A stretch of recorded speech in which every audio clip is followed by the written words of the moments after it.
Hello Sagittarius, Sun, Moon, Rising and Venus signs. Kamusta kayo? Sana po'y nasa mabuti kayong kalagayan. Welcome back po sa Star Tarot. Kung bago kayo dito, welcome din kayo. Thank you for your support. I truly appreciate it. God bless you all, Sagittarius. O na mensahe po ninyo, Two of Cups. Ayan, so merong reunion or merong union na magaganap dito between two people. This is also about meeting two kindred spirits. Siguro there is someone coming into your life na baka mag-develop yung inyong relationship into a romantic relationship or pwedeng into a deep friendship, no? Pwedeng ganon. Or pwede rin na business partnership, no? May mga ganong sitwasyon. So, good luck sa'yo. What else? We have Queen of Pentacles. Ayan. So, Queen of Pentacles is very nurturing energy, very sensible, very caring.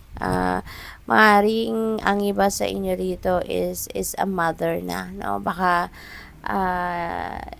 inaalagaan mo dito yung sarili mong anak or maybe you're taking care of the whole family talaga, no? Pwedeng ganon.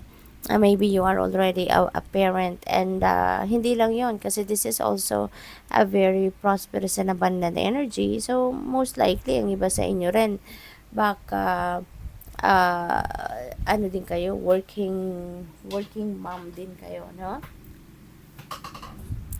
It is also possible na ang iba sa inyo dito is siguro nagtatrabaho kayo as a caregiver, as a nurse, or something related no to pag-aalaga ng mga tao.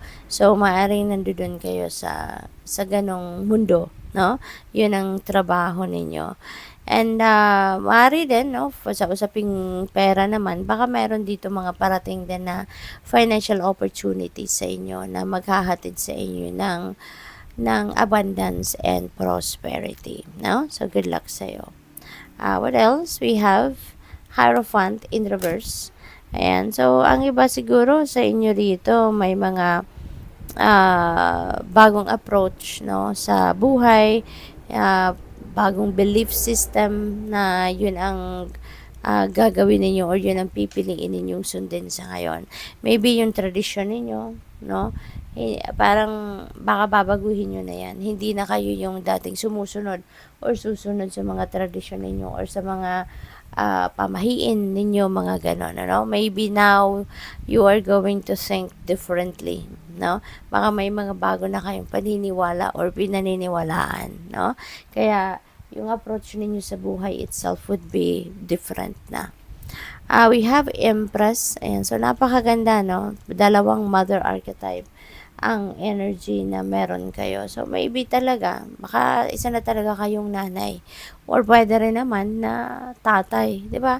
Baka you are assuming the role of a nanay and a tatay at the same time.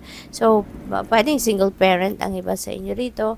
Pwede rin naman na baka hindi pa kayo nanay or hindi pa kayo tatay, but you are assuming the role of a nanay and a tatay being siguro isa kayong kapatid, 'di ba? Pero kayo yung tumatay yung nanay at tatay ng inyong mga kapatid, no? So pwedeng ganoon ang ganap dito for some of you. This is also abundant and prosperous energy. So most likely, marami talagang oportunidad na pagkakaperahan ang pwede ninyong ma-expect, no, na dadating sa buhay ninyo sa ngayon. So, good luck sa iyo kasi maaari magkaroon kayo ng abundance and prosperity sa buhay, no, at this time. So, what else?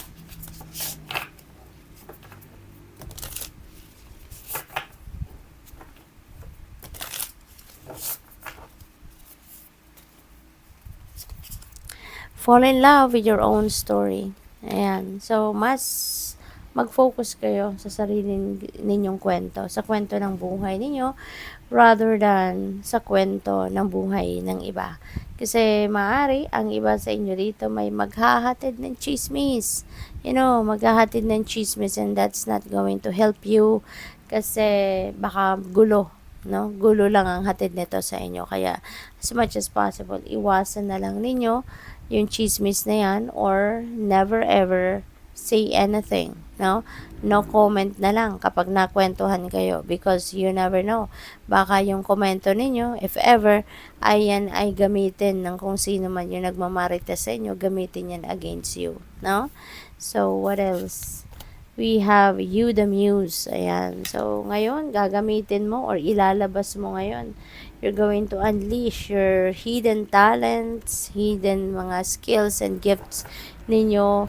At yan ay maaaring isi-share nyo na sa maraming tao. No? Maybe ngayon ilalabas mo na yan, ipapakita mo na, isi-share mo na, gagawin mo na, no? At you will be inspiring a lot of people. We have Sacred Mirror. Yan. So, siguro ngayon, Saj, meron kayong mga makakasama, makakausap, at baka dito ninyo madiskubre ang ilang katangian ninyo, no, na hindi ninyo alam about yourself or maybe hindi kayo sigurado in the past na ganun kayo, na meron kayong ganun katangian. But now, with your interaction with other people, maring may recognize ka na ganun kayo, no? Ganun din ang ugali ninyo, ganun din ang ways ninyo through other people. Baka meron kayo dito makakasama na the way they treat other people or the way na magsalita sila or kung ano ang disposition nila sa buhay, maaaring masasabi mo, no, na parang ako din yun, no? Parang ganun din ako. Ganun din yung ugali ko. May ganun din akong ugali. May ganun din akong pamamaraan. Yung mga ganun. Kaya parang mami-mirror mo. Makikita mo yung sarili mo sa ibang tao sa ngayon. What else? We have fear, serenity. Ayan. So, siguro this is what you really need right now as well. Baka meron kang gustong pagmuni-munihan, pagnilay-nilayan, or baka, no, napakataas na siguro ng stress level sa katawan ninyo. Kaya gusto ninyo ma-experience ang serenity, gusto ninyo ma-experience ang tranquility and peace, no? So, give it to yourself. Mag-meditate kayo, diba? Nilay-nilay kayo, spend time alone, mag-me time kayo, diba? If you are safe and if you have access to nature, go for it, no? Doon kayo mag walking meditation kayo or magnilay-nilay lang kayo, no? Surrounding nature. That's gonna help you a lot na rejuvenate kayo, 'di ba? Kayo, mag-ground ang inyong sarili. Okay? Good luck.